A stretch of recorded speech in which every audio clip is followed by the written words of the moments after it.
Hello everyone, मैं राहुल मुनीम आप सबका स्वागत करता हूं आपके अपने यूट्यूब चैनल आर के मुनीम केमिस्ट्री क्लासेस पर। हाइड्रोकार्बन एंड एल्किल हैलाइड वाली यूनिट हमने स्टार्ट कर दी थी। उसमें हमने सबसे पहले स्टार्ट करा था एल्केन्स और लास्ट वीडियो में हमने एल्केन की प्रिपरेशन स्टार्ट कर दी थी और एक प्रिपरेशन हमने पढ़ ली थी फ्रॉम एल्कीन्स एंड एल्काइंस। अब देखिए नेक्स्ट प्रिपरेशन की अगर हम बात करें तो नेक्स्ट प्रिपरेशन है फ्रॉम एल्किल हैलाइड। अब एल्किल हैलाइड से आप क्या बना रहे हो, एल्केन। तो बेसिकली ये जो रिएक्शन है किस टाइप की रिएक्शन है, रिडक्शन रिएक्शन है। और एल्कीन और एल्काइन से भी जो आपने एल्केन बनाया वो भी कौन से टाइप की रिएक्शन है, रिडक्शन रिएक्शन। अब देखिए एल्किल हैलाइड का हम कर क्या रहे हैं, एल्किल हैलाइड की हम रिएक्शन करा रहे हैं हाइड्रोजन के साथ। अब देखिए डायरेक्ट हाइड्रोजन नहीं है, एक्चुअल में रिडक्शन हो रहा है, ये तो केवल शो कर रहा है कि हाइड्रोजन से रिएक्शन हो रही है।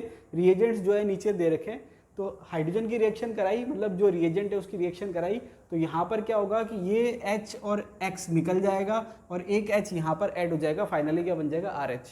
बहुत सिंपल रिएक्शन है। RH की आप रिएक्शन कर रहे हो, X हट रहा है और H आ रहा है और X किसके साथ जा रहा है, H के साथ, तो ये -HX हो गया।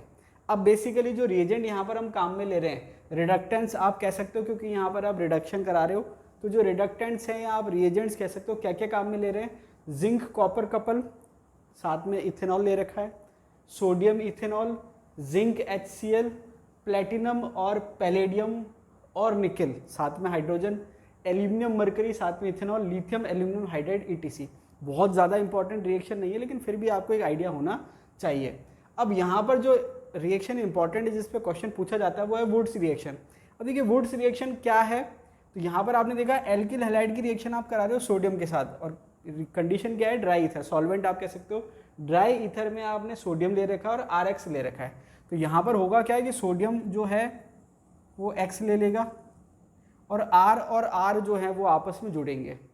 ठीक है, तो X जो है सोडियम के साथ चला गया, तो दो मॉलिक्यूल इसलिए लिए ताकि रिएक्शन को समझना आसान हो जाए, बैलेंस करने के लिए। ठीक है तो RX ही, इसको दो ले लिया ताकि रिएक्शन को समझना आसान हो जाए। तो यहाँ पर X और दो सोडियम ले लिए, निकल गए और ये R और R क्या हो गया, आपस में जुड़ गया, तो फाइनली क्या हो गया, एल्केन बन गया और साइड में क्या निकल गया, NaX। ठीक है, सोडियम किसके साथ, ड्राई ईथर के साथ। वुड्स रिएक्शन है, इंपॉर्टेंट है, नेम रिएक्शन है। अब यहाँ पर आपको ध्यान क्या रखना है कि अब आप रिएक्टेंट क्या लोगे तो प्रोडक्ट क्या बनेगा। कैसे, आपने क्या देखा कि R आपने लिया था RX, तो प्रोडक्ट में क्या बन रहा है, 2R आ रहे हैं। ठीक है, जस्ट डबल हो गए कार्बन की संख्या। तो आपने देखा अगर आप रिएक्टेंट जो ले रहे हो, एक कार्बन का एल्किल हैलाइड ले रहे हो, तो प्रोडक्ट कितने कार्बन का बनेगा, 2 का। ठीक है, मतलब CH3Br अगर आप लोगे तो यहाँ पर क्या हो जाएगा, CH3 इथेन बन जाएगा। ठीक है, C2H5Br लोगे, मतलब 2 कार्बन का आपने रिएक्टेंट लिया तो प्रोडक्ट में कितने कार्बन आएंगे, 4 कार्बन, तो C2H5 और C2H5 ब्यूटेन बन जाएगा। 3 कार्बन का आपने रिएक्टेंट लिया C3H7Br, तो आपके प्रोडक्ट में कितने कार्बन आ जाएंगे, 6 कार्बन, तो ये हो गया C3H7 हेक्सेन बन गया। अब यहाँ पर ये तो आपने क्या देखा कि एक कार्बन है तो प्रोडक्ट में 2 कार्बन है, 2 है तो 4 है, 3 है तो 6 है। इसके अलावा अगर आप मिक्स ले रहे हो, एल्किल हैलाइड जो है मिक्स ले रहे हो, मतलब डिफरेंट टाइप के एल्किल हैलाइड ले रहे हो, अलग अलग रिएक्टेंट ले रहे हो, तो आपके प्रोडक्ट्स में क्या है, वैरायटी आपको मिल जाएगी। कैसे, जैसे आपने रिएक्टेंट जो ले लिया CH3Br प्लस C2H5Br ले लिया, इसका मतलब रिएक्टेंट कितने कार्बन का है, 1 कार्बन का, और दूसरा कितने कार्बन का है, 2 कार्बन का। तो यहाँ पर पॉसिबिलिटी क्या है कि CH3Br केवल CH3Br से रिएक्शन कर ले, जैसे मान लीजिए ये है, C2H5Br से रिएक्शन कर ले जैसे ये है, और या फिर ये दोनों आपस में मिक्स होकर रिएक्शन करें। कहने का मतलब क्या है कि या तो दोनों CH3 हो जाए या दोनों C2H5 हो जाए या एक CH3 और एक C2H5 हो जाए, तो वहाँ पर 3 पॉसिबिलिटी बन गई। तो एक में प्रोडक्ट क्या बन रहा है, CH3, इसका मतलब यही काम आ रहा है केवल। ठीक है, दूसरा क्या है C2H5, इसका मतलब केवल ये काम आ रहा है, और तीसरे में क्या है, ये दोनों काम आएंगे तो ये बन जाएगा CH3 क्लियर है। तो यहाँ पर आपने क्या देखा कि एक कार्बन का काम आया तो 2 कार्बन का प्रोडक्ट बन गया, 2 कार्बन का काम आया तो 4 कार्बन का प्रोडक्ट बन गया, और अगर 1 और 2 मिक्स होकर काम आ रहे हैं एक साथ तो ये 3 कार्बन का प्रोडक्ट बन जाएगा। ठीक है, अब नोट डाल के दे रखा है, can not form methane from this method. यहाँ पर आपको ध्यान रखना है कि वुड्स जो रिएक्शन है या वुड्स जो मेथड आप इसको कह रहे हो वुड्स रिएक्शन का, इससे आप मीथेन नहीं बना सकते, कम से कम 2 कार्बन की एल्केन बनेगी। समझ में आ रही है बात। और इसके साथ नीचे दे रखा है odd number alkane form from different RX। मतलब ये है कि अगर आप एक तरह का एल्किल हैलाइड ले रहे हो, केवल एक तरह का, तो उससे आप ऑड नंबर के कार्बन भी नहीं बना सकते, ऑड नंबर के कार्बन का एल्केन भी नहीं बना सकते। अगर आपको ऑड नंबर के कार्बन का एल्केन बनाना है तो आपको फिर मिक्स में लेना पड़ेगा, और मिक्स भी कौन सा, एक ऑड और एक इवन वाला। ठीक है, अगर आपने दोनों इवन ले लिए तो भी फिर ऑड का नहीं बनेगा। बात समझ आ रही है? तो यहाँ पर आपको ध्यान रखना है, इंपॉर्टेंट पॉइंट ये है कि वुड्स रिएक्शन से आप मीथेन नहीं बना सकते, और अगर आपको ऑड नंबर कार्बन की एल्केन बनानी है तो आपको मिक्स एल्किल हैलाइड लेना पड़ेगा, जिसमें से एक ऑड नंबर का कार्बन का होना चाहिए और एक इवन नंबर का। ऑड इवन का मतलब एक सम होना चाहिए, सम संख्या के कार्बन का होना चाहिए, और एक विषम संख्या के कार्बन का होना चाहिए। तो यहाँ पर वुड्स रिएक्शन जो है इंपॉर्टेंट है। आप देखिए रिएक्शन कुछ कैसे भी क्वेश्चन बन जाए कि भाई वो रिएक्शन दे दे पहचानने के लिए भाई ये कौन सी रिएक्शन है, या फिर वो कहे कि भाई ये रिएक्शन दे के नाम पूछ ले, या नाम दे के रिएक्शन पूछ ले, या इसमें से कुछ भी पूछ ले, तो आप आसानी से इसको सॉल्व कर सकते हैं। नेक्स्ट मेथड है फ्रैंकलैंड मेथड। अब देखिए वुड्स रिएक्शन में आपके जो मेटल था वो आपने सोडियम लिया था, यहाँ पर फ्रैंकलैंड मेथड में जो आप मेटल काम में लेंगे वो आप लेंगे जिंक। तो आपने क्या करा, Ri की रिएक्शन जिंक के साथ कराई, तो Ri आपने 2 ले रखे बैलेंस करने के लिए, तो ये जो Zn है ये आयोडीन के साथ जुड़ जाएगा, और फाइनली क्या बन जाएगा, Rr। क्या बन जाएगा, Rr। ठीक है। इसके बाद नेक्स्ट अगर हम मेथड की बात करें तो नेक्स्ट मेथड दे रखा है कोरे-हाउस सिंथेसिस। अब देखिए कोरे-हाउस सिंथेसिस में जो इंपॉर्टेंट बात है वो क्या है, जिल्मान रिएजेंट। देखिए जिल्मान रिएजेंट अपने आप में इंपॉर्टेंट है, पूछ लेते हैं कई बार, जैसे ग्रिग्नार्ड रिएजेंट होता है वैसे जिल्मान रिएजेंट है R2CuLi। क्या है, R2CuLi। अब देखिए मैंने आपको GOC पढ़ा रखा है, तो आप मुझे कमेंट बॉक्स में कमेंट करके बताइए कि ये जो R2CuLi है ये इलेक्ट्रोफाइल है या न्यूक्लियोफाइल है। ठीक है, R2CuLi जिल्मान रिएजेंट है और इसकी रिएक्शन हम करा रहे हैं RX के साथ। डिफ्रेंशिएट करने के लिए इसको R' ले लिया और ये सिंपल R है। यहाँ पर फाइनली जो प्रोडक्ट बन रहा है वो है RR'। ध्यान रखना क्या बन रहा है, RR', और साइड में क्या निकल गया, RCu + LiX। अब इम्पॉर्टेंट बात ये है कि यहाँ पर जो मैकेनिज्म फॉलो हो रहा है वो है SN2। SN2 मैकेनिज्म क्या होता है ये मैं आपको बता चुका हूँ। ठीक है, बायोमोलिकुलर होता है और बैक साइड से अटैक होता है। अब यहाँ पर क्या है, सब्स्टिट्यूशन और बैक साइड से अटैक हो रहा है, तो मेन आपके रिएक्टेंट ये है, और अटैक कौन कर रहा है, ये अटैक कर रहा है, तो ये इस पर अटैक कर रहा है। तो SN2 का मतलब बायोमोलिकुलर न्यूक्लियोफिलिक सब्स्टिट्यूशन रिएक्शन, तो ये अटैक कर रहा है इस पर। क्लियर। तो अब यहाँ पर जब हम SN2 की रिएक्टिविटी का ऑर्डर पढ़ते हैं तो रिएक्टिविटी का ऑर्डर क्या होता है, क्योंकि बैक साइड अटैक है तो स्टेरिकली कंट्रोल होता है, तो यहाँ पर आपको पता है कि इसकी रिएक्टिविटी का ऑर्डर होता है 1 डिग्री, 2 डिग्री, 3 डिग्री। इसका मतलब क्या है कि अगर आप चाह रहे हो कि रिएक्शन की यील्ड अच्छी आए, ठीक है, रिएक्शन अच्छे से हो, तो ये जो R' है ये 1 डिग्री होना चाहिए, बेस्ट है। उसके बाद 2 डिग्री ऑप्शन भी आप ले सकते हो, लेकिन 3 डिग्री नहीं होना चाहिए। तो यहाँ पर कंडीशन क्या दे रखी है कि अगर रिएक्शन अच्छे से हो और यील्ड अच्छी आए तो R' क्या होना चाहिए, 1 डिग्री और 2 डिग्री। 1 डिग्री है तो ज़्यादा बेटर है, 2 डिग्री भी चल जाएगा, लेकिन 3 डिग्री नहीं होना चाहिए। इसके अलावा क्योंकि ये अटैक कर रहा है, इस पर अटैक हो नहीं रहा, तो ये कोई सा भी चलेगा, मतलब R जो है वो 1 डिग्री भी हो सकता है, 2 डिग्री भी हो सकता है, और 3 डिग्री भी हो सकता है। तो यहाँ पर क्या बन जाएगा, RR'। बहुत ज़्यादा तो क्वेश्चन नहीं पूछे गए, लेकिन आपको पता होना चाहिए कि कोरे-हाउस सिंथेसिस क्या होता है, क्या बनता है, कौन सा रिएजेंट काम में आता है, किसके साथ रिएक्शन होती है। सिंपल है, क्योंकि देखिए सारे क्वेश्चन रिपीटेड नहीं पूछे जाते, कुछ क्वेश्चन नए भी पूछे जाते हैं, तो वहाँ पर आपका मैटर जो है तैयार होना चाहिए। चलिए नेक्स्ट मेथड की बात करें, from carboxylic acid. Carboxylic acid से आप एल्किन कैसे बना रहे हैं। अब देखिए कंफ्यूज होने की जरूरत नहीं है, यहाँ पर कार्बोक्सिलिक एसिड के सॉल्ट दे रखे, तो हेडिंग कॉमन ही दे रखी है फ्रॉम कार्बोक्सिलिक एसिड, क्योंकि सॉल्ट जो है कार्बोक्सिलिक एसिड से बन रहा है, तो कंफ्यूज होने की जरूरत नहीं है। अब इसमें आपके 2 मेथड दे रखे हैं। फर्स्ट है डीकार्बोक्सिलेशन। डीकार्बोक्सिलेशन में हम क्या कर रहे हैं, RCOONA आपने ले लिया, ठीक है, सोडियम सॉल्ट ले लिया किसका, कार्बोक्सिलिक एसिड का, और इसकी रिएक्शन कराई सोडा लाइम के साथ। सोडा लाइम के साथ आप इसको हीट कर रहे हो, तो हीट जब आप कर रहे हो तो क्या बन गया, RH, और साथ में क्या बन गया, Na2CO3। साथ में क्या बन गया, Na2CO3। अब यहाँ पर सोडा लाइम लिखा हुआ है, तो आपको पता होना चाहिए कि सोडा लाइम होता क्या है। तो देखिए सोडा लाइम जो होता है वो होता है NaOH और CaO, सोडियम हाइड्रोक्साइड और कैल्शियम ऑक्साइड के मिक्सचर को आप क्या कहते हैं, सोडा लाइम। तो आपने करा क्या, आपने क्या करा, सोडा लाइम के साथ कार्बोक्सिलिक एसिड के सॉल्ट को हीट करा। उससे हुआ क्या कि ये जो आपके सोडा लाइम में NaOH प्रेजेंट है, तो ये इसने क्या बना लिया, Na2CO3 बना लिया साइड प्रोडक्ट में। तो यहाँ पर इंपॉर्टेंट बात क्या है कि ये आपको एक कार्बन दिख रहा है, इसका मतलब क्या हुआ कि ये जो आपके सॉल्ट था, ठीक है, कार्बोक्सिलिक एसिड का, उसका एक कार्बन जो है सोडियम कार्बोनेट बनाने में निकल गया। तो इसका मतलब यह हुआ कि जो एल्केन बनी है उसमें कार्बन की संख्या क्या है, एक कम है। ये आपको ध्यान रखना इंपॉर्टेंट पॉइंट है। तो इसको हम कहते हैं स्टेपिंग डाउन, या इसको डिसेंडिंग कहते हैं। और n-1 का मतलब क्या है कि अगर रिएक्टेंट में कार्बन की संख्या n है तो प्रोडक्ट में कितनी होगी, n-1। ये मैंने इसलिए लिख दिया। और कार्बन की संख्या कम हो रही है इसलिए हम इसको स्टेपिंग डाउन कह रहे हैं, इसको हम डिसेंडिंग भी कह रहे हैं। देखिए अगर आपको याद हो तो मैंने आपको हॉफमैन ब्रोमाइड रिएक्शन पढ़ाई थी, वहाँ पर भी क्या होता है कि कार्बन की संख्या एक कम हो जाती है, ठीक है, इससे मिलता जुलता है। तो ये छोटी छोटी चीज़ें आपको ध्यान रखनी है। तो ये आपकी क्या है, डीकार्बोक्सिलेशन रिएक्शन है। इसके बाद नेक्स्ट दे रखा है कॉल्वे इलेक्ट्रोलाइटिक मेथड। देखिए बहुत इंपॉर्टेंट है और काफ़ी सारे क्वेश्चन इस पर पूछे जा चुके हैं। कॉल्वे इलेक्ट्रोलाइटिक मेथड, जैसे नाम से पता चला है इलेक्ट्रोलाइटिक मेथड, मतलब यहाँ पर हम इलेक्ट्रोलाइसिस का कंसेप्ट काम में ले रहे हैं।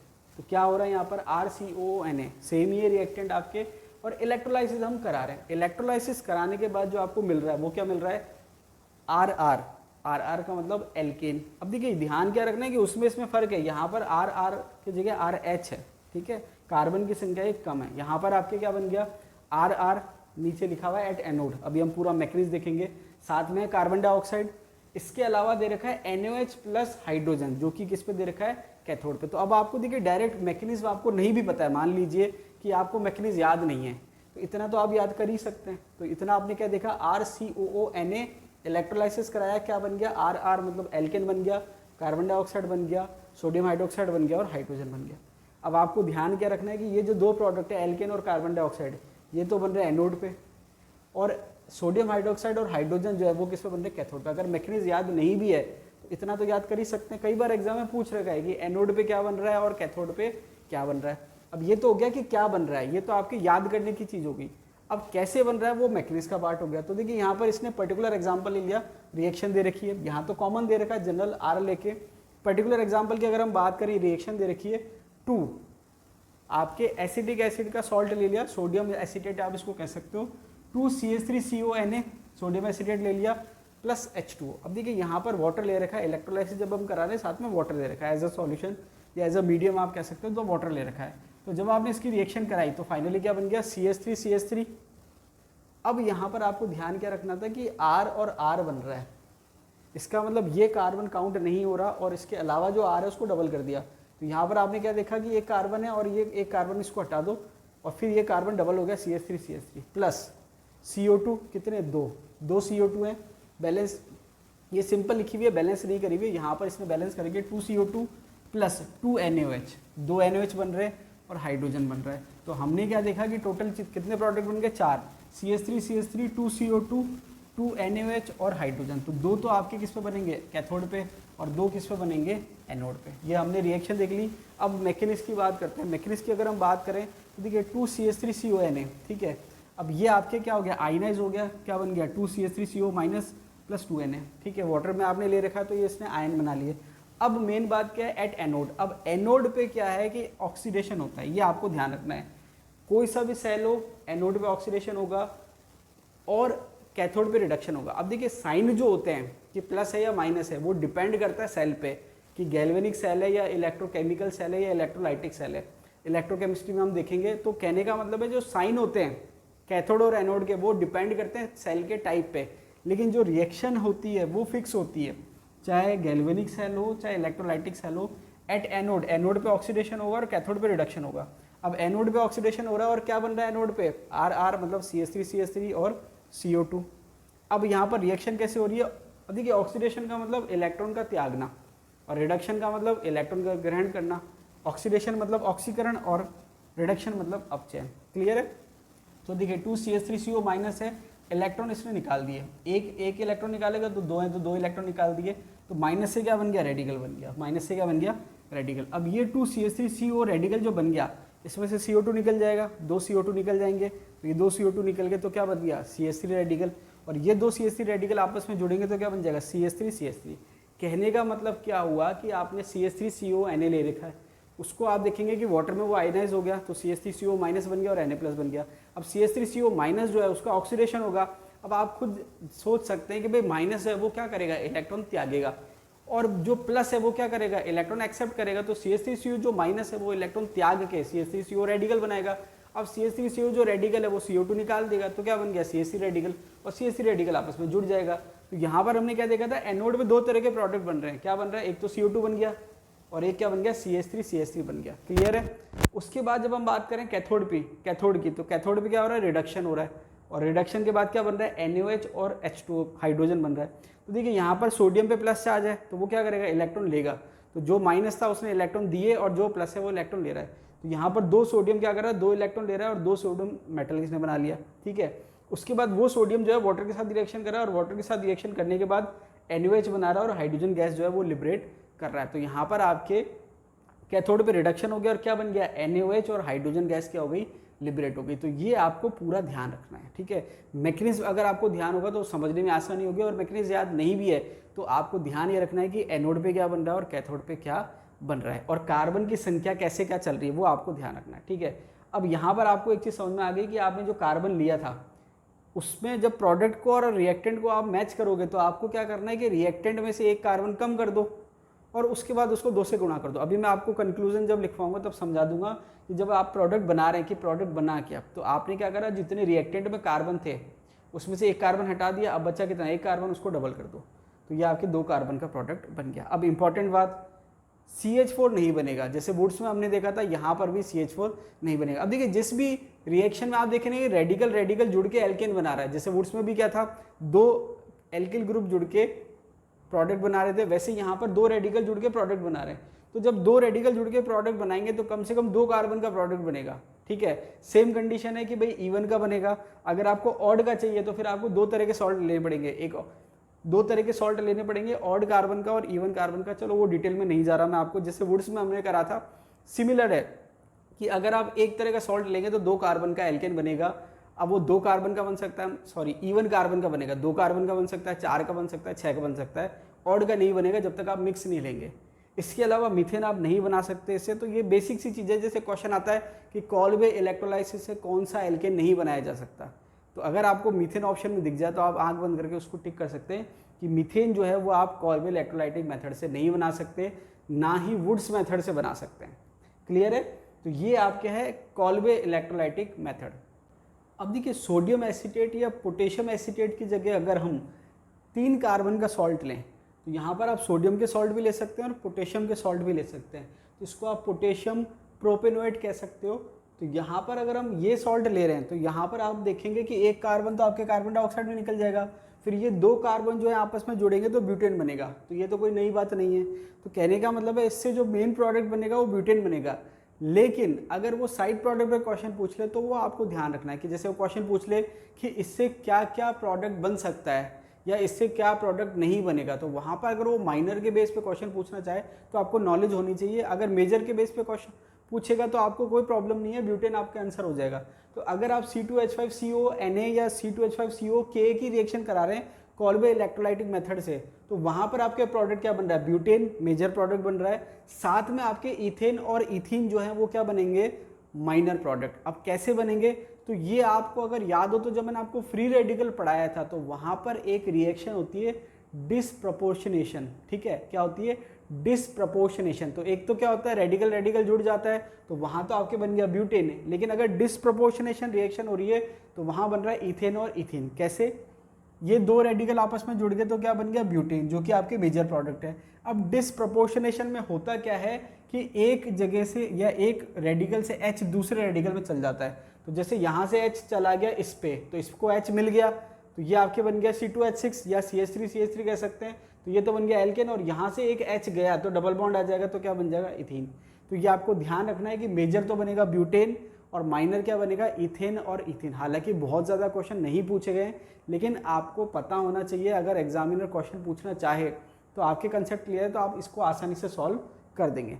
चलिए नेक्स्ट मेथड की अगर हम बात करें तो दे रखा है फ्रॉम ग्रिग्नार्ड रिएजेंट। हालांकि बहुत इंपॉर्टेंट रिएक्शन नहीं है, क्योंकि ये इसको हम ऐसे साइड रिएक्शन कह सकते हैं। नॉर्मली जो ग्रिग्नार्ड रिएजेंट की रिएक्शन होती है वो कार्बोनिल कंपाउंड के साथ हम पढ़ते हैं, लेकिन यहाँ पर ये as a side reaction role play करती है। कैसे, देखिए सबसे पहले अगर हम बात करें एल्किल हैलाइड की रिएक्शन अगर आप मैग्नीशियम के साथ करा रहे हो ड्राई ईथर में, तो क्या बन रहा है, RMgX बन रहा है। क्या बन रहा है, RMgX, जिसको आप ग्रिग्नार्ड रिएजेंट कहते हैं। बहुत इंपॉर्टेंट है, आपके ऑर्गेनोमेटेरियल्स कंपाउंड सिलेबस में है, वहाँ भी हम इसको और पढ़ेंगे। अब देखिए यहाँ पर RX के साथ रिएक्शन हुई Mg की ड्राई ईथर में और क्या बन गया, RMgX। अब इसमें एक इंपॉर्टेंट चीज़ जो नोटिस करने की है वो क्या है कि जब हम RX की पोलैरिटी की बात कर रहे हैं तो आप देखेंगे कि R पे डेल प्लस है और X पे डेल माइनस है। क्यों, क्योंकि R का मतलब कार्बन है और X का मतलब हेलोजन है। हेलोजन की इलेक्ट्रोनेगेटिविटी, विद्युत ऋणता जो होती है वो ज़्यादा होती है, इलेक्ट्रॉन अपनी ओर आकर्षित करेगा, तो उस पर क्या आ जाएगा, डेल नेगेटिव चार्ज आ जाएगा, और R पे क्या आ जाएगा, डेल पॉजिटिव चार्ज आ जाएगा। अब यहाँ पर जब RMgX बन गया तो मैग्नीशियम जो है मेटल है, इलेक्ट्रोनेगेटिविटी कम है तो उस पर पॉजिटिव चार्ज आएगा, तो डेल पॉजिटिव और ये डेल नेगेटिव। इसको मैं एक बार रहने देता हूँ, इस पर डेल नेगेटिव है। इसको अगर आप इसको ऐसे देखेंगे तो अब आर पे डेल नेगेटिव है और एम जी पे डेल पॉजिटिव है। तो आपने क्या देखा कि यहाँ पर आर पे डेल पॉजिटिव था और यहाँ पे आर पे क्या है, डेल नेगेटिव है, मतलब उसकी जो पोलैरिटी थी वो चेंज हो गई, डेल पॉजिटिव से डेल नेगेटिव हो गया। इसको हम कहते हैं रिवर्सल ऑफ पोलैरिटी।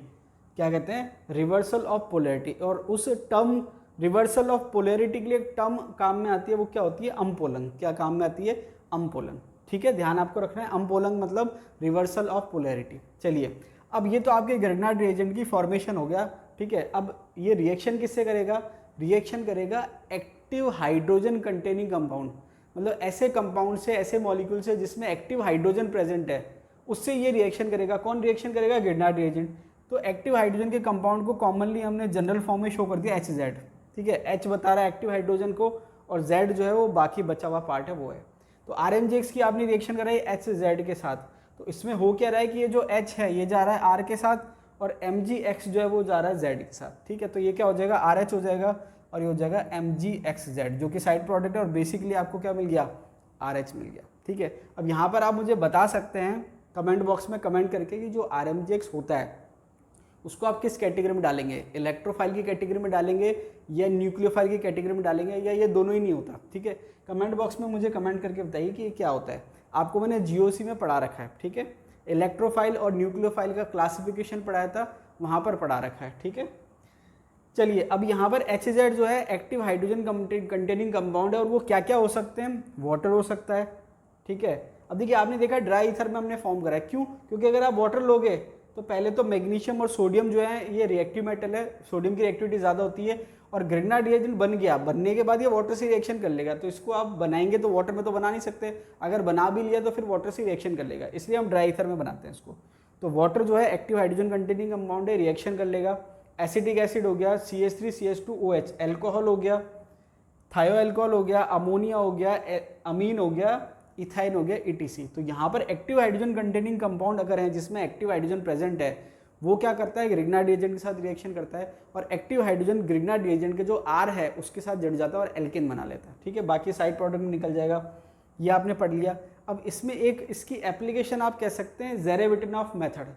अब ज़ेरेविटिनॉफ मेथड है क्या, किस काम में आता है। अब जैसे मान लीजिए क्वेश्चन इस टाइप से आएगा कि ज़ेरेविटिनॉफ मेथड से आप क्या करते हैं, किस काम में आता है, इसकी एप्लीकेशन क्या है। तो यहाँ पर क्या दे रहा है, number of active hydrogen atom in a compound can be determined by it's reaction with RMGX। मतलब आपके पास कोई कंपाउंड है उसमें एक्टिव हाइड्रोजन की संख्या कितनी है ये आपको पता लगाना है, उसके लिए हम ये मेथड काम में लेते हैं। अब आप सोचेंगे कि ये हमको पता तो चल गया कि भाई ये हमको ये मेथड किस काम में आ रहा है, एक्टिव हाइड्रोजन की संख्या पता लगाने के लिए, लेकिन कैसे पता लगाएंगे। तो बहुत सिंपल सा तरीका ये है कि अगर कोई कंपाउंड है जिसमें एक एक्टिव हाइड्रोजन है तो 1 मोल RMGX काम आ रहा है इसके 1 मोल के लिए। अगर इसमें 2 हैं तो इसके 1 मोल के लिए 2 काम आ जाएगा, अगर इसमें 3 है तो इसके 1 मोल के लिए 3 काम आ जाएगा।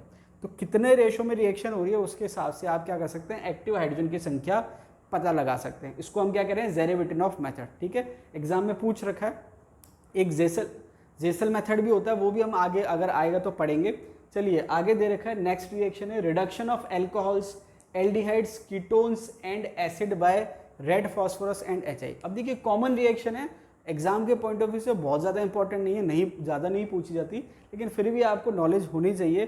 देखिए क्या दे रखा है कि अगर एल्कोहल, कार्बोनिल कंपाउंड या एसिड, इसकी रिएक्शन आप रेड फॉस्फोरस और HI के साथ करा रहे हैं तो फाइनल प्रोडक्ट क्या बनेगा, एल्केन। तो हम देख लेते हैं एक बार, ROH एल्कोहल है, इसकी रिएक्शन कराई HI के साथ, किसकी प्रेजेंस में, रेड फॉस्फोरस की प्रेजेंस में।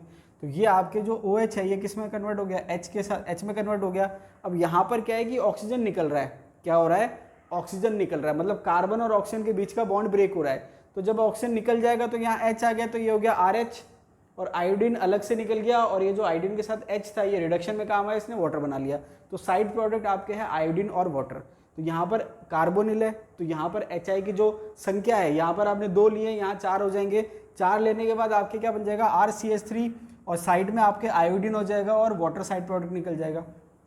इसके बाद अगर हम बात करें RCOOH की, तो यहाँ पर 6 HI आपने ले रखे हैं, तो ये बन जाएगा RCH3, 3 आयोडीन निकल जाएंगे और साइड प्रोडक्ट क्या हो जाएगा, 2 वाटर निकल जाएंगे। तो बहुत ज़्यादा इंपॉर्टेंट रिएक्शन नहीं है, लेकिन आपको पता होना चाहिए कि क्या है कि अगर आप HI और रेड फॉस्फोरस के साथ रिडक्शन करा रहे हैं तो क्या बनेगा, एल्केन। अब देखिए RPSC ने क्वेश्चन पूछा था कि कौन सी रिएक्शन में कार्बोनिल कंपाउंड से एल्केन बनेगा और कौन सी में नहीं बनेगा।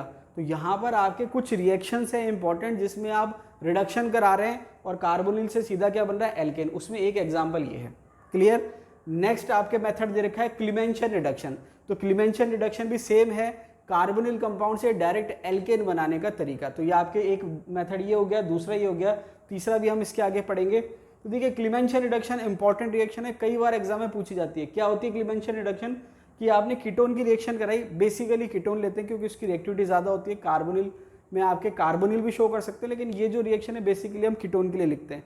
तो कीटोन की रिएक्शन आपने कराई जिंक अमलगम और कंसंट्रेटेड HCl। ये याद कर लेना, जिंक अमलगम और कंसंट्रेटेड HCl आपको कहीं भी दिख जाए, मतलब आप दिमाग में क्या आपके आना चाहिए, क्लीमेंशन रिडक्शन आ जाना चाहिए, ठीक है।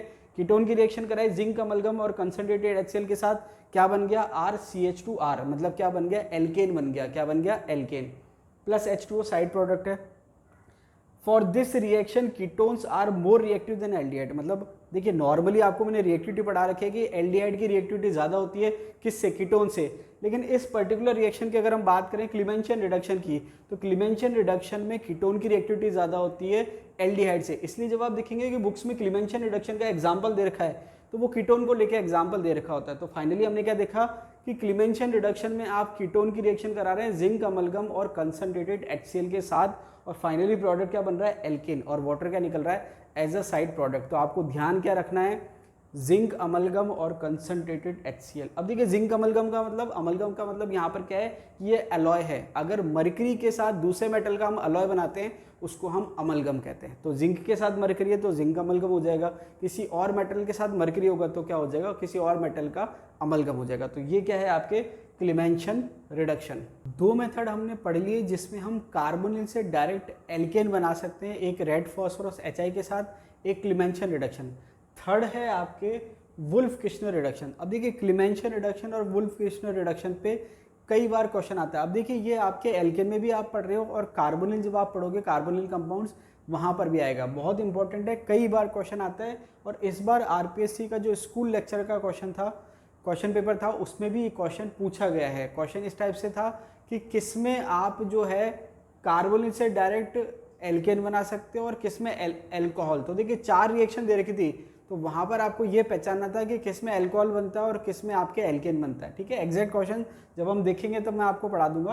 तो देखिए यहाँ पर वुल्फ किश्नर रिडक्शन में आप करा के रहे हो, कार्बोनिल कंपाउंड है उसकी रिएक्शन आप करा रहे हो NH2NH2, हाइड्रेजिन कहते हैं इसको, और दूसरा आपके दे रखा है C2H5ONA, 453 केल्विन, आप मतलब हाई टेम्परेचर आप इसको कह सकते हो। तो हाइड्रेजिन और सोडियम इथॉक्साइड के साथ रिएक्शन करा रहे हो और फाइनली क्या बन रहा है, RCH2R। अब देखिए 1 और 2 करके लिखा हुआ है, इसका मतलब क्या है कि जो रिएक्शन है वो 2 स्टेप रिएक्शन है। क्या है, 2 स्टेप रिएक्शन है। तो फाइनली आपके क्या बन गया, RCH2R। तो ये आपको ध्यान रखना है कि वुल्फ किश्नर रिडक्शन में कार्बोनिल कंपाउंड से डायरेक्ट क्या बनता है, एल्केन। अब क्योंकि आप ये हाइड्रोकार्बन में एल्केन वाले चैप्टर में पढ़ रहे हो तो आपको एक दिमाग से याद भी हो जाएगा कि आपके क्या है, एल्केन के फॉर्मेशन में काम आता है। नॉर्मली अगर हम देखें तो ये जो दोनों रिएक्शन है क्लीमेंशन और वुल्फ किश्नर, ये हम पढ़ते हैं कार्बोनिल कंपाउंड में, लेकिन यहाँ पर मैं क्या करूँगा कि जो भी आपके रिएक्शन है वो जहाँ जहाँ काम आएगी मैं वहाँ वहाँ आपको बार बार पढ़ाऊँगा ताकि आपकी रिपीट हो जाएगी और आपको ध्यान रहेगा कि ये हमने यहाँ भी पढ़ी है और ये हमने यहाँ भी पढ़ी है। मतलब ये है कि ये आपके कार्बोनिल में भी पढ़ेंगे और हम एल्केन में भी पढ़ रहे हैं। चलिए नेक्स्ट अगर हम बात करें फ्रॉम एल्यूमिनियम कार्बाइड। अब देखिए ये देखा जाए तो ये P ब्लॉक का पार्ट है, वहाँ पर कार्बाइड्स करके आपके आता है। कार्बाइड जब हम पढ़ते हैं तो वहाँ पर हम ये देखते हैं कि अलग अलग तरह के कार्बाइड्स हैं, और वो हमको पता कैसे लगता है, जब हम उसको हाइड्रोलाइसिस कराते हैं तो जो अलग अलग तरह के कार्बाइड्स हैं वो अलग अलग तरह के हाइड्रोकार्बन देते हैं, ठीक है। तो यहाँ पर अगर हम बात करें from aluminium carbide, aluminium carbide के जब आप हाइड्रोलाइसिस कराओगे तो ये क्या करेगा, मीथेन देगा, ओनली फॉर मीथेन। मतलब ये कॉमन मेथड नहीं है प्रिपरेशन का, केवल मीथेन की हम बात करें, मतलब इसमें केवल मीथेन बनेगी। तो एल्यूमिनियम कार्बाइड के हाइड्रोलाइसिस से कौन सी गैस लिबरेट हो रही है, मीथेन। तो ये क्वेश्चन पूछा जा चुका है कई बार कि एल्यूमिनियम कार्बाइड जब वाटर से रिएक्शन करेगा या उसका जब हम हाइड्रोलाइसिस करेंगे तो कौन सी गैस लिबरेट होगी या कौन सी गैस बनेगी, ठीक है। तो आंसर क्या हो जाएगा, मीथेन। आगे दे रखा है from beryllium carbide, same condition है, ओनली फॉर मीथेन, केवल मीथेन के लिए है। बेरिलियम कार्बाइड का जब आप हाइड्रोलाइसिस कराएंगे तो इसमें भी क्या बनेगा, मीथेन। और बाकी आपके हाइड्रोक्साइड बन जाएंगे, उसमें एल्यूमिनियम हाइड्रोक्साइड बन जाएगा, इसमें बेरिलियम हाइड्रोक्साइड बन जाएगा। तो यहाँ पर आपको ध्यान रखना है कि कौन से कार्बाइड से कौन सी एल्केन बन रही है। तो जब हम पी ब्लॉक पढ़ेंगे वहाँ पर भी आएगा, और वहाँ पर हम डिफरेंट और एल्केन्स भी देखेंगे कि और किससे क्या क्या बन रहा है। एल्केन भी बन सकती है, एल्कीन भी बन सकती है, एल्काइन भी बन सकती है, डिपेंड करता है कि किसका कार्बाइड है। अब आपने क्या करा, दो तो याद कर लिए कि एल्यूमिनियम से और बेरिलियम से क्या बनता है। इसके अलावा जब हम पी ब्लॉक पढ़ेंगे वहाँ पर आ जाएंगे। और इसके अलावा अगर मान लीजिए आपको पता है कि कौन से कार्बाइड के हाइड्रोलाइसिस से कौन सा एल्केन बनता है, तो आप कमेंट बॉक्स में कमेंट कर सकते हैं ताकि बाकी लोगों की जानकारी जो है वो बढ़ जाए। ठीक है, चलिए इंपॉर्टेंट पॉइंट्स। अभी देखिए मैं आपको पढ़ा रहा था तो मैंने आपसे कहा था कि अभी हम जो कुछ रिएक्शंस पढ़ रहे हैं उसकी हम समरी पढ़ेंगे, कुछ इंपॉर्टेंट पॉइंट्स देखेंगे। अब देखिए ये क्या दे रखा है, ये दे रखा है कि रिएक्टेंट में कितने कार्बन है और प्रोडक्ट में कितने कार्बन बन रहे हैं। उसके लिए हम 3 रिएक्शन को कंपेयर कर रहे हैं। सबसे पहले है वुड्स रिएक्शन। वुड्स रिएक्शन को हम कहते हैं स्टेपिंग अप और असेंडिंग। इसका मतलब क्या है कि इसमें प्रोडक्ट में कार्बन की संख्या रिएक्टेंट से क्या आएगी, ज़्यादा आएगी, 100% ज़्यादा आएगी। इसको हम कहते हैं स्टेपिंग अप और असेंडिंग। ठीक है, एल्किल हैलाइड की आप रिएक्शन करा रहे हो और क्या बना रहे हो, एल्केन। तो एल्किल हैलाइड में अगर कार्बन की संख्या n है तो आपके एल्केन में कार्बन की संख्या क्या हो जाएगी, 2n। मतलब जितनी रिएक्टेंट में कार्बन की संख्या है प्रोडक्ट में कितनी हो जाएगी, डबल। तो हमने क्या देखा था, वुड्स रिएक्शन में RX की रिएक्शन आप करा रहे हो सोडियम के साथ, और RX में फिर RR बन रहा है, जस्ट डबल हो रही है। ठीक है, असेंडिंग का मतलब आरोही होता है, डिसेंडिंग का मतलब अवरोही होता है। असेंडिंग मतलब ऊपर की तरफ चढ़ना, डिसेंडिंग मतलब नीचे की तरफ आना। नेक्स्ट दे रखा है कॉल्बे इलेक्ट्रोलाइटिक रिएक्शन। अब देखिए कॉल्बे इलेक्ट्रोलाइटिक रिएक्शन के लिए असेंडिंग और डिसेंडिंग शब्द काम में नहीं आ रखा। दूसरा स्टेपिंग अप और स्टेपिंग डाउन भी नहीं आ रखा। क्यों? क्योंकि इसमें क्या है कि हमेशा कार्बन की संख्या ज़्यादा है ऐसा कोई ज़रूरी नहीं है। जैसे अभी हमने देखा था सोडियम एसीटेट के साथ या पोटेशियम एसीटेट आप ले लो, तो वहाँ पर रिएक्टेंट में कितने कार्बन थे, 2 कार्बन, और प्रोडक्ट क्या बना था, इथेन। मतलब कार्बन की संख्या सेम थी। तो आप ये कह सकते हो कि कार्बन की संख्या जो है उस केस में सेम थी, मतलब फिक्स नहीं है कि बढ़ेगी, सेम भी रह सकती है, बढ़ भी सकती है, और कोई पॉसिबिलिटी तो वो भी आप चेक कर सकते हैं। कुल मिला के रिजल्ट जो आएगा वो फिक्स नहीं है कि कार्बन की संख्या बढ़ रही है या घट रही है। तो इसको हमने असेंडिंग डिसेंडिंग कुछ नहीं कहा है। हमने क्या कहा, एल्केनोइक एसिड से क्या बनाया आपने, एल्केन। ठीक है, एल्केनोइक एसिड का सॉल्ट भी आप कह सकते हो, कोई प्रॉब्लम नहीं है। यहाँ पर इसने रिलेशन दे दिया कि अगर रिएक्टेंट में कार्बन की संख्या n है तो प्रोडक्ट में कितनी होगी, 2n-1। कहने का मतलब क्या है कि जैसे मैंने आपको बताया था कि आपके RCOONA है, तो सबसे पहले क्या होगा कि कार्बन डाइऑक्साइड के फॉर्म में C निकल जाएगा। तो जितने कार्बन की संख्या थी उससे एक कम हो गया, तो आपने एक कम कर दिया, उसके बाद उनको जोड़ दिया, तो जितना एक कम करने के बाद उसको डबल कर दिया, तो उसका मैथमेटिकल फॉर्मूला उसको ऐसे कह सकते हो, 2n-1। मतलब जितने कार्बन है उसमें एक कम करो और 2 से गुणा कर दो, वो आपकी क्या होगा, प्रोडक्ट की संख्या आ जाएगी, प्रोडक्ट में कार्बन की संख्या आ जाएगी, सॉरी। ठीक है, उसके बाद थर्ड डीकार्बोक्सिलेशन। इसको आप कह सकते हो स्टेपिंग डाउन और डिसेंडिंग। क्यों? क्योंकि इसमें फिक्स है कि कार्बन की संख्या क्या हो रही है, कम हो रही है। एल्केनोइक एसिड से आप एल्केन बना रहे हो, एसिड का मतलब उसका सॉल्ट है आपके। मैंने आपसे कहा था कंफ्यूज होने की जरूरत नहीं, यहाँ पर एसिड लिखा मतलब उसके सॉल्ट की बात कर रहे हैं। एल्केन बना रहे हो, यहाँ पर फिक्स है कि अगर आपने कार्बन की संख्या n ली है तो एल्केन में संख्या क्या हो जाएगी, एक कम हो जाएगी। क्या हो जाएगी, एक कम हो जाएगी। तो ये आपके कंपैरिजन कर लिया, ताकि अगर इससे रिलेटेड कोई क्वेश्चन पूछा जाए तो आप आसानी से उसको सॉल्व कर दो। इस पर बहुत ज़्यादा क्वेश्चन पूछे जाते हैं, ध्यान रखना इंपॉर्टेंट है। चलिए फिजिकल प्रॉपर्टीज़ की बात करें। अब ये प्रिपरेशन आपकी कंप्लीट हो गई है, इसके बाद हम बात करते हैं फिजिकल प्रॉपर्टीज़ की। अगर इसके अलावा कोई आपको रिएक्शन मिलती है जो प्रिपरेशन है तो आप इसमें ऐड कर सकते हैं। जो बेसिकली जो सबसे कॉमन है वो मैंने आपको यहाँ पर सारी करवा दी है। ठीक है, फिजिकल प्रॉपर्टीज़ की बात करें, C1 से C4 जो है गैसेज है। मतलब अगर हम एल्केन की बात करें, कार्बन की संख्या 1 से लेकर कार्बन की संख्या 4, मतलब मीथेन से लेकर ब्यूटेन तक, तो वो क्या है, गैसेज फॉर्म में होती है। फिजिकल स्टेट की बात हो रही है। C5 से C17 जो है लिक्विड फॉर्म में है, और C18 और हायर जो है वो सॉलिड फॉर्म में है। ठीक है, नेचुरल गैस की अगर हम बात करें, जिसको हम CNG कहते हैं, CNG आपको पता है, CNG का मतलब है compressed natural gas. Natural gas कह दो या CNG कह दो। अब देखिए CNG और नेचुरल गैस तो नेचुरल गैस है ही। CNG का मतलब कंप्रेस्ड, मतलब नेचुरल गैस को कंप्रेस्ड कर दिया तो उसका नाम हमने क्या कह दिया, CNG। Contains 80 to 90% methane. यहाँ पर आपको ध्यान रखना है कि जो CNG है उसमें मैक्सिमम जो कंट्रीब्यूशन है वो किसका है, मीथेन का है। किसका है, मीथेन का। उसके बाद दे रखा है LPG contents chiefly butane and isobutane. LPG का मतलब लिक्विफाइड पेट्रोलियम गैस, ठीक है। एलपीजी में जो मेन कंट्रीब्यूशन है, एलपीजी कंटेन चीफली, मतलब उसमें मेनली क्या है, तो क्या है उसमें ब्यूटेन है और आइसोब्यूटेन है। क्या है, ब्यूटेन और आइसोब्यूटेन। तो आपको पता होना चाहिए कि सीएनजी में क्या है मैक्सिमम कंट्रीब्यूशन या मैक्सिमम सीएनजी बेसिकली है किस चीज़ से, मीथेन से, और एलपीजी किससे है, ब्यूटेन और आइसोब्यूटेन से। अगर आइसोब्यूटेन ऑप्शन में नहीं भी है तो ब्यूटेन आप मान सकते हैं, 4 कार्बन की एल्केन है, ब्यूटेन और आइसोब्यूटेन। इसके बाद नोट डाल के, अब देखिए आपने एक चीज़ नोटिस करी होगी कि हमारे जो घर में जो गैस के सिलेंडर आते हैं वो आपके एलपीजी के आते हैं। अब अगर मान लीजिए आप गैस का सिलेंडर, उसको गैस को ऑन कर रहे हैं और आपने उसको जलाया नहीं है, तो आप देखेंगे कुछ स्मेल सी आपको, अगर मान लीजिए गैस का सिलेंडर लीक कर रहा है या उसको आप खुला छोड़ते हैं तो आपको स्मेल आती है। अब मेन बात यह है कि जो आपके एलपीजी है, एलपीजी किससे बन रही है, चीफली ब्यूटेन और आइसोब्यूटेन से। और ब्यूटेन और आइसोब्यूटेन जो है वो ऑर्डरलेस होते हैं, मतलब उसमें कोई गंध नहीं होती, कोई स्मेल नहीं होती, मतलब उसमें कोई स्मेल नहीं होती, कोई गंध नहीं होती। तो अब क्या है कि अगर मान लीजिए कि आप उसमें गंध नहीं रखेंगे, जैसे मान लीजिए गैस का सिलेंडर है और आपने चालू कर रखा और आपको कोई स्मेल नहीं आ रही, तो आप सोचेंगे, आपको पता नहीं चलेगा कि गैस जो है वो लीक कर रही है नहीं कर रही है। आपने क्या करा, लाइट जलाई या कुछ भी माचिस जलाई, बढ़ाम। अब यहाँ पर आपको पता चल जाए कि गैस लीक हो रही है, उसमें कुछ स्मेल आए, तो उसके लिए हम एक्स्ट्रा ऐड करते हैं अलग से एक कंपाउंड, जो कि क्या है, नोट डाल के दे रखा है, smell of LPG is due to ethyl mercaptan. मतलब हम क्या करते हैं कि एलपीजी में स्मेल आए, इसके लिए इथाइल मर्केप्टेन ऐड करते हैं। नॉर्मली एलपीजी जो है ब्यूटेन आइसोब्यूटेन से बन रही है, उसमें कोई स्मेल नहीं होती, कोई ऑर्डर नहीं होता। उसमें ऑर्डर डालने के लिए, स्मेल डालने के लिए हम कंपाउंड यूज़ करते हैं, वो क्या करते हैं, इथाइल मर्केप्टेन C2H5SH, जिसको हम इथेन थायोल भी कहते हैं। मेल्टिंग पॉइंट और बॉइलिंग पॉइंट दोनों पे जो है क्वेश्चन पूछे जा चुके हैं। अब देखिए मेल्टिंग पॉइंट की अगर हम बात करें, alkanes with even number of carbon atoms have higher melting point than with odd number of carbon atom. तो आपको ध्यान ये रखना है कि इवन नंबर के कार्बन जो हैं, मतलब इवन नंबर कार्बन के जो एल्केन्स हैं, उनका मेल्टिंग पॉइंट ज़्यादा होता है कंपेयर टू ऑड नंबर। वापस से रिपीट कर देता हूँ, एल्केन्स विद इवन, इवन का मतलब होता है सम संख्या वाले, alkanes with even number of carbon atoms having higher melting points, इनका मेल्टिंग पॉइंट ज़्यादा होता है than with odd number of carbon atoms. मतलब सम संख्या वाले एल्केन्स का, सम संख्या वाले कार्बन्स के एल्केन्स का मेल्टिंग पॉइंट ज़्यादा होता है। मेल्टिंग पॉइंट को हिंदी में कहते हैं गलनांक।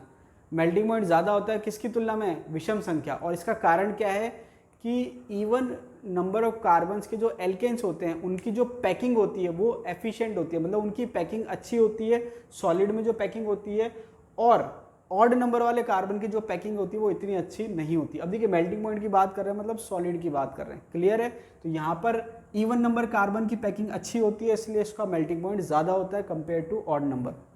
नेक्स्ट पॉइंट है boiling point is directly proportional to molecular weight. अब देखिए मॉलिक्यूलर वेट जैसे जैसे बढ़ेगा, या इसको आप सिंपल कह सकते हो, जैसे जैसे कार्बन की संख्या बढ़ेगी वैसे वैसे मॉलिक्यूलर वेट बढ़ेगा, और जैसे जैसे मॉलिक्यूलर वेट बढ़ेगा वैसे वैसे बॉइलिंग पॉइंट बढ़ेगा। अब मेन बात ये आती है कि जब हम आइसोमर्स को कंपेयर करते हैं, क्योंकि उनका मॉलिक्यूलर वेट सेम है, तो वहाँ पर क्या ऑर्डर फॉलो होता है, तो वहाँ पर आपके क्या दे रखा है, boiling point is inversely proportional to branching. अब देखिए इस पर भी क्वेश्चन पूछा जा चुका है, आरपीसी ने पूछ रखा है, और इस पर भी क्वेश्चन पूछ रखा है। तो कहने का मतलब क्या है कि जैसे जैसे ब्रांचिंग बढ़ेगी वैसे वैसे बॉइलिंग पॉइंट क्या हो जाएगा, कम हो जाएगा। इसका रीज़न क्या है कि जैसे जैसे ब्रांचिंग बढ़ती है, जो सरफेस एरिया है, पृष्ठीय क्षेत्रफल है, वो क्या हो जाता है, कम हो जाता है, और सरफेस एरिया कम हो जाता है तो जो वंडरवॉल्स फोर्स है वो क्या हो जाते हैं, कम हो जाते हैं, और वंडरवॉल्स फोर्स कम हो जाते हैं तो बॉइलिंग पॉइंट क्या हो जाता है, कम हो जाता है। तो जैसे जैसे ब्रांचिंग बढ़ेगी बॉइलिंग पॉइंट क्या हो जाएगा, कम हो जाएगा। ये कंडीशन किसके लिए, फॉर आइसोमेरिक एल्केन्स। भाई अगर कार्बन की संख्या अलग है तो ये वाला कंसेप्ट फॉलो होगा, और कार्बन की संख्या सेम है तो ये वाला कंसेप्ट फॉलो होगा। अब यहाँ पर इसमें क्वेश्चन ऑर्डर पे पूछा जा चुका है। क्या पूछा जा चुका है, जैसे मान लीजिए कि अगर हम 5 कार्बन की बात कर रहे हैं, तो 5 कार्बन में कितने आइसोमर है, 3। कौन कौन से, एन पेंटेन, आइसोपेंटेन और नियोपेंटेन। और अभी हमने क्या पढ़ा कि जैसे जैसे ब्रांचिंग बढ़ेगी बॉइलिंग पॉइंट क्या हो जाएगा, कम हो जाएगा। तो हमने क्या देखा कि एन पेंटेन में कोई ब्रांच नहीं है, आइसोपेंटेन में 1 मिथाइल ग्रुप है, और नियोपेंटेन में 2 मिथाइल ग्रुप है। कहने का मतलब क्या है कि ये 5 कार्बन की स्टेट चेन हो गई। आइसोपेंटेन का मतलब मिथाइल ब्यूटेन आप कह सकते हो, और नियोपेंटेन का मतलब डाईमिथाइल प्रोपेन कह सकते हो। ये सब मैं आपको बता चुका हूँ, तो ये ऑर्डर आपको ध्यान रखना है। ये फिर भी इजी है, नीचे वाले में थोड़ा कन्फ्यूजन हो जाता है। कैसे?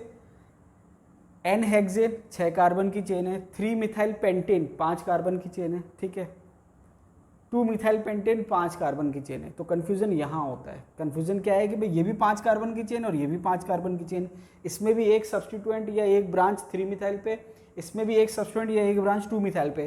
तो आपको ध्यान क्या रखना है कि 3 मिथाइल का बॉइलिंग पॉइंट ज़्यादा है कंपेयर टू 2 मिथाइल, ठीक है, ये आपको ध्यान रखना है। उसके बाद क्या है? 2,3 डाईमिथाइल ब्यूटेन 2,2 डाईमिथाइल ब्यूटेन। अब आपको क्या चीज़ समझ में आ रही है कि हेक्सेन में 6 कार्बन की चेन है, ब्रांचिंग बिल्कुल नहीं है, उसका बॉइलिंग पॉइंट ज़्यादा। उसके बाद मैंने एक मिथाइल से क्या कर दिया, एक ब्रांच बना दी, तो उसका बॉइलिंग पॉइंट कम। और उसके बाद मैंने 2 बना दी तो उसका बॉइलिंग पॉइंट और कम। लेकिन जब हम एक एक मिथाइल वाले को कंपेयर कर रहे हैं या 2-2 मिथाइल वाले को कंपेयर कर रहे हैं, तो वो आपको याद रखना है। क्या याद रखना है? कि 6 कार्बन का तो ज़्यादा हो गया, 6 कार्बन की चेन का, फिर 5 कार्बन की चेन और मिथाइल, तो 3 मिथाइल का ज़्यादा है कंपेयर टू 2 मिथाइल।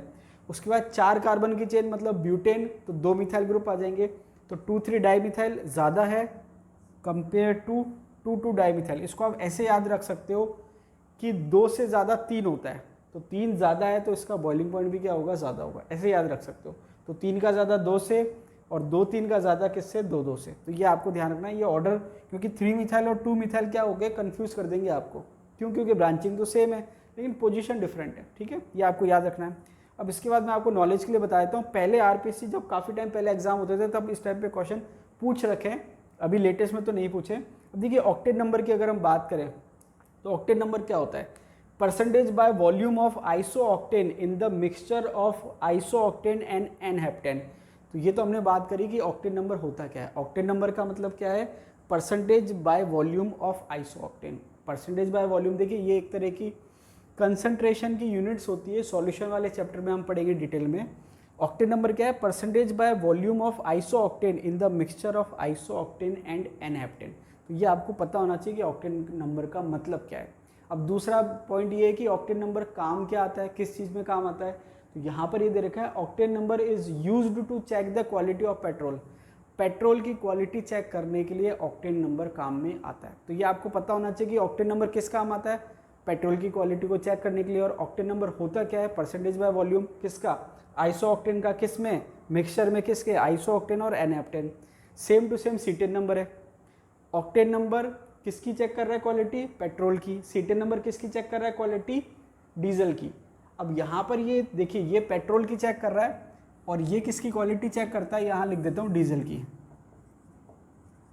ठीक है। डीजल की क्वालिटी चेक करने के लिए क्या काम आता है? सीटेन नंबर काम आता है। अब सीटेन नंबर है क्या? Percentage by volume of cetane. Cetane का मतलब 16 कार्बन की एल्केन है इन the mixture of cetane and alpha methyl naphthalene. तो ये सीटेन नंबर है और सीटेन नंबर किस में काम आ रहा है?